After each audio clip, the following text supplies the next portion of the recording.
This is our condensing unit. It's on the south side of the primary bedroom, south side of the house.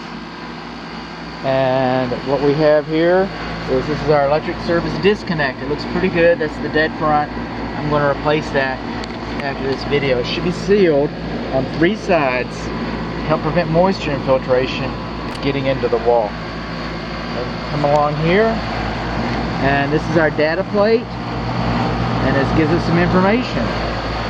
Some of the information that it's giving us is that this is a 4-ton system. It was manufactured in 2008, which we're going on 2023, so it's 15 years old. This equipment is engineered on paper to last 20 years. It might last 35, but Las Vegas is going to give you 14. That's about what they do. At 15 years, this unit is done just about everything we would expect it to do. According to the Texas Real Estate Commission, it's either on or off. Is it performing the function for which it's intended, or is it in need of repair, or was it installed properly? So those are the things, but I think my client might want to know this is a 15-year unit. It's not just your home, it's your home investment, and it might last 20 years. It might last or longer.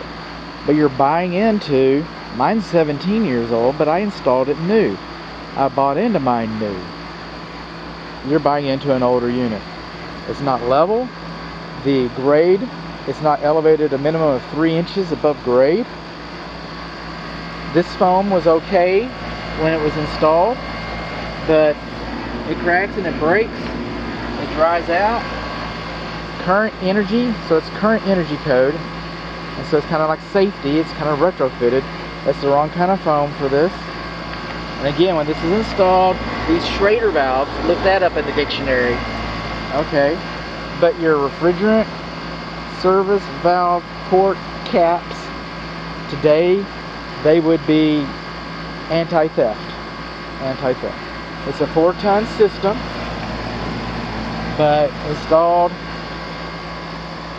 in 2008, it's probably only a C or 10. I'll look that up a little better. Currently we're at 14 and a half for contractor models. It doesn't have the same energy efficiency that a newer model would have. Something to take into consideration.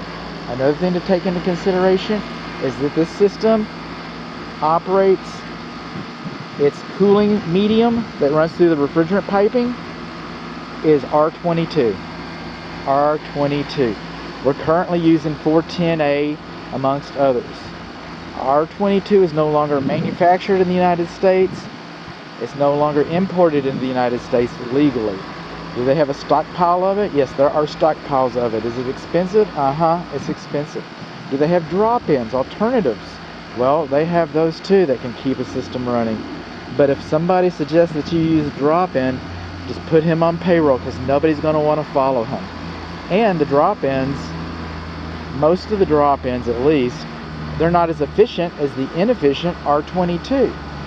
The more efficient 410A is friendlier to the environment, to the ozone, and it's also runs at higher pressures, and so it actually runs for less energy, and it cools. It's more efficient. It's more efficient. Right there is a like button right there on your screen. If you're getting some good from this, or maybe a chuckle, you know. And if you've got insomnia, right over here is the join button. I forgot what it's called, but subscribe button. You can subscribe right there. And I could use a little help, but all the same, it's not level. It's too close to the ground. The sides aren't sealed on the disconnect. It has obsolete insulation. It does not have anti-theft Schrader valve caps, and it's an R22 system. So it's my opinion. I mean, you may get some good out of it. I'm still using mine, but it'd be prudent to budget for replacement. If you wanted to sell this house in 3 years, my client wanted to sell this, it's your home investment. It's not going to get any younger. It's all going to come back. It's not going to go away unless you send it away.